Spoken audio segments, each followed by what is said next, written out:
Hi అండి. మేము ఇంతకుముందు ఈషా ఫౌండేషన్ బెంగళూరులోని చిక్కబళ్ళాపూర్కి వెళ్ళామని ఇంతకుముందు వీడియోలో పెట్టాను. అలాగే అక్కడ ఒక హోటల్ కూడా ఉందండి ఈషా ఫౌండేషన్ దగ్గర. అక్కడ ఆ హోటల్కి అయితే వెళ్ళాము మేము. ముందు పక్క ఇట్లా మన సద్గురు బొమ్మలు ఇలాంటివన్నీ పెట్టున్నారు. అలాగే మనకి శివుని విగ్రహం కూడా పెట్టేసి ఉన్నారండి, ఆది యోగి విగ్రహం. అలాగే ఈ హోటల్లో అయితే చాలా కాస్ట్ ఎక్కువ ఉన్నాయండి.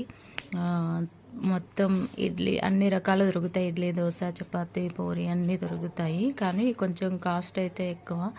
ఇంకా ఇక్కడికి వచ్చే వాళ్ళు అయితే ఇక ఆప్షన్ ఉండదు, ఇక్కడే తినాలి. ఇంకొక హోటల్ కూడా ఉంది పక్కనే.